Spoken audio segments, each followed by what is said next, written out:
Macho, macho man. I like to be a macho man. Macho, macho man.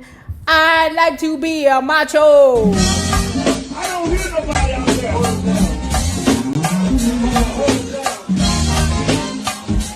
Give it a big call. One time nobody stop in the front. Big guns in the building. Street got Janis. I'm Ran in 1983 in a big way, appearing on the CBS New Year's Eve special Happy New Year, America. Just days later, on January 2nd, the curtain came down on Sophisticated Ladies for the last time when the producers decided to abruptly close the show. I'm disappointed, and I'll always wonder why it happened like that, Phyllis told Jet magazine. I'm really going to miss the show. For 2 years, 8 shows a week, it was my life. The cast members worked and played together. I don't understand the logic behind the closing. The box office was increasing. This is the same crazy lady that said you can't make no money on tour. So we can't listen to her numbers, because her numbers don't make sense. Suddenly, Phyllis found herself with a lot of free time on her hands. That was good news to Arista because it meant that Phyllis would actually be able to promote her next album with the tour. Indeed, Phyllis needed to tour as much as Arista wanted her to. Without the steady paycheck from the show, which averaged about $3,000 a week over the past year, Phyllis had little money coming in. Phyllis had gone through all of 1982 without visiting the R&B Top 40, as none of her albums had yet gone gold, and only 3 of her own compositions had appeared on her 5 albums. Phyllis's royalty earnings were meager. She was, by this time, greatly in debt to Arista, so any royalties she did earn were merely subtracted from her outstanding debt to the label. In short, Phyllis needed to get back out on the road immediately. Remember, I told you, you got to think of these record labels as the bank, and you're borrowing money from them. How you pay them back is in record sales. Getting her ass out on tour brings in money for her and helps to promote record sales for Arista to recoup their money. She ain't Clive's favorite person right now. She advised the folks over at Norby Walters, her booking agency, that she was available for any dates that came in, even though her latest album, her 4th for Arista, wouldn't be ready until the spring. In the meantime, Phyllis had the time she needed to get back in the studio with Tom Bell, who was particularly hot at the moment, having a few months earlier taken Denise Williams all the way to #1 with It's Gonna Take a Miracle. Yes, it's gonna take a miracle. You make me love someone new. While recording was always a chore for Phyllis, working with Bell made it a little less so. He puts me onto a totally new direction, she said. He's managed to conceptualize all my feelings and talents and put it all into one record. I've never experienced anything like this. Bell was by far the most experienced producer Phyllis had ever been teamed with, having been one of the originators of the Philly sound. He was also the most expensive. Don't forget, y'all, if you hear tap dancing around here, it's the Hines brothers. And we just got their nails done, but they playing in the background, y'all. Okay, so forgive me for all that, in the background. Bell was by far the most expensive producer Phyllis had ever been teamed with, having been one of the originators of the Philly sound. He was also the most expensive. Arista paid him $32,000 plus recording expenses to produce 8 sides on Phyllis. more than double what Mtume and Lucas had been paid to produce the entire You Know How to Love Me album in 1979. Phyllis thoroughly enjoyed working with Bill, particularly on the two songs he wrote especially for her, even if they marked a departure from her signature style.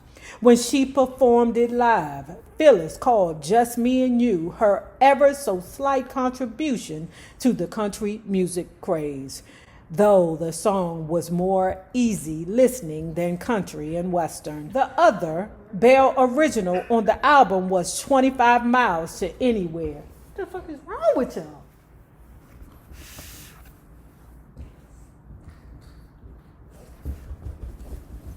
Bell thought that Phyllis was haunting too. I would agree. It's something about her music that is very eerie.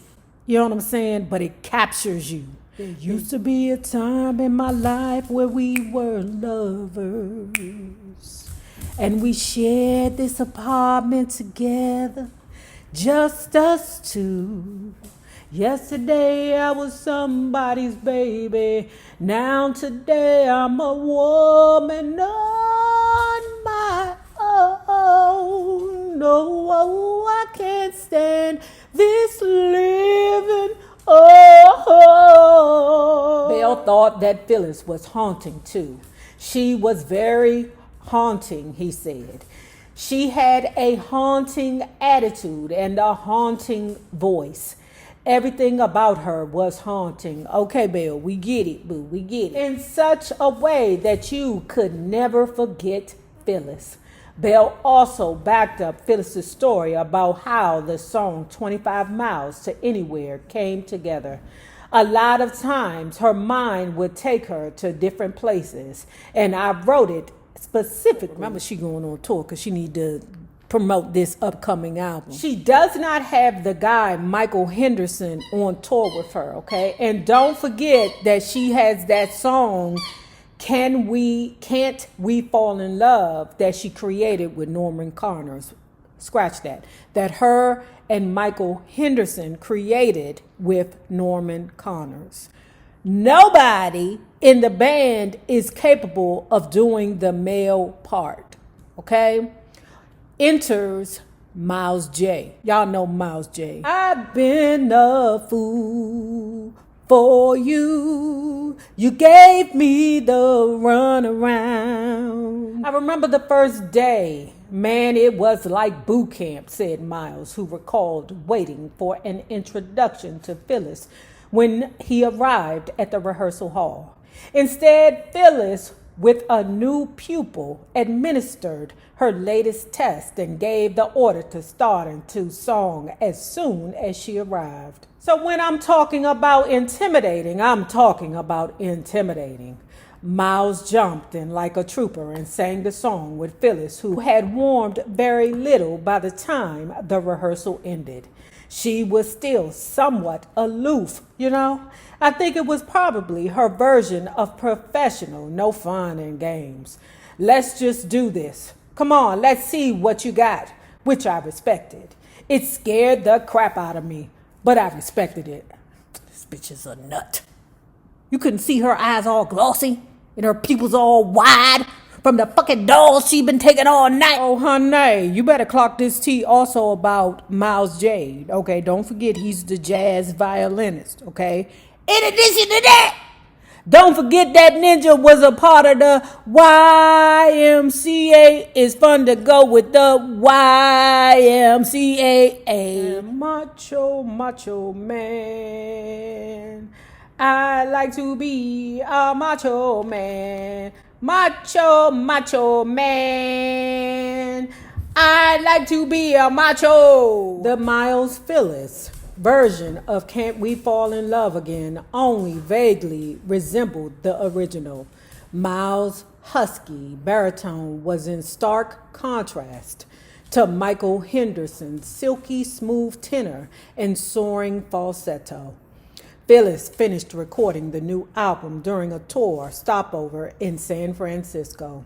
It was there in the Automat recording studio that she cut 3 sides with Clive Davis's latest protege, Narada Michael Walden. Though Arista was paying Tom Bell a significant amount to produce 8 sides of Phyllis, theoretically, Clive had called in Walden after listening to the Bell-produced tracks.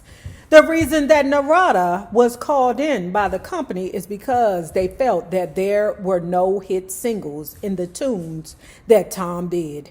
And I'm the kind of person who is always open to suggestions, said Phyllis. Actually, working with Narada was great too. She said, working with everybody is great, and you can't believe shit she say. Okay? Because she be on them dolls. Working with them dolls is great. He's a lot of fun. In many ways, they are similar people. Both are serious, hard-working guys, but they are both a lot of fun and relaxed in their job. We laughed a lot and there were no fights, Phyllis finished, possibly referring to her heated studio exchanges with Mtume and Lucas. In fact, as Phyllis was in the studio with Walden, his latest Bofield production, Too Tough, was climbing the R&B charts, where it would make its way to number 5. Pause. You know what's funny to me? That ain't my favorite Angie Bofield song. It's that I Try. That song is haunting. And when I mean haunting, like all Phyllis Hyman songs, except for that disco joint that she did with the Mtume and Lucas, always felt like she was on the verge of doing something damaging to herself. You know what I'm saying? Like it's her last letter to the universe. Okay? Just like that I Try. But the song Too Tough, I mean, that's not what I would feel is Angie Bofield's most amazing and dynamic song. It would be that goddamn I Try, but I'll proceed. Ironically, Walden had written Too Tough specifically for Phyllis. It may have very well have been Phyllis's second top 10 R&B single. Had Clive not heard it and recommended, Walden recorded on Bofield instead.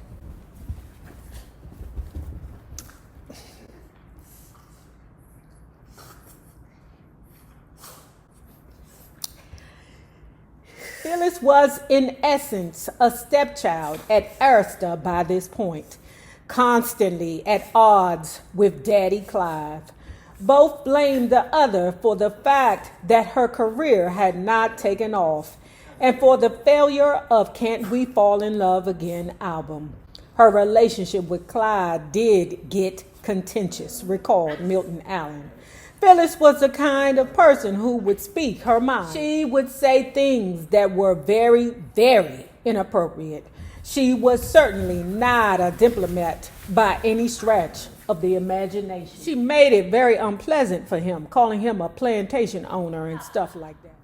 Phyllis Hyman's behavior would irritate anybody, okay? Anybody that's running a business and you have someone that does not respect your business and wants to do what they want to do. Pause. Let's say this. Suppose you have employees. This is your business. This is the business of, I don't know, let's call it 3 drunks in a pickup. Okay? You got 2 drunks that show up to work every day on time, ready to do whatever it is that is required of them and that pickup. So, because they understand that, okay, we could drink, but we can't drink on the job. This man pays us very well to show up every morning to drive this pickup and pick up trash, help this lady move, whatever it is that they need to do. That is required of those 3 drunks in the pickup. That 3rd one, he do what he want to do. He think he's special, okay? Because let's say he, I don't know, maybe he don't drink white liquor. Maybe he just drink beer. So he think he's special. As an employer, You're going to give that third drunk the business. Wait a minute, shawty. You messing with my name. This is my name. Okay, I am the proprietor of 3 drunks in a pickup. You need that third drunk because you know the 2 drunks can't do the job by themselves. Okay? So you need that third drunk just to do whatever it is that the 3 drunks do together when they working together, when they driving that pickup. Okay? You're tolerating this third drunk. And while you're tolerating this third drunk, that ninja is handing you his ass a kiss. Like he doing you a favor by being the third drunk. So I'm not mad at Clive Davis in this situation with Phyllis Hyman. Because if I own a business and you effing with my business, ninja, I'm not fitting to be your best friend. I'm not fitting to coddle you. I'm not fitting to be none of that. She made it very unpleasant for him, calling him a plantation owner and all this stuff, edit publicist Barbara Shelley. And her, according to Shelley, Clive could not understand why Phyllis didn't want to play by his rules. After all, his way had worked for so many others. She scared him, Shelley said. He thought, why give all the energy there if it's not wanted? If Phyllis scared Clive, it's because she was deeply frightened herself. Control equaled comfort to Phyllis. It was what she needed to feel safe, and she could never feel that way with him. I try to do all I can for you. The new album, Goddess of Love, was released in June. Hollywood,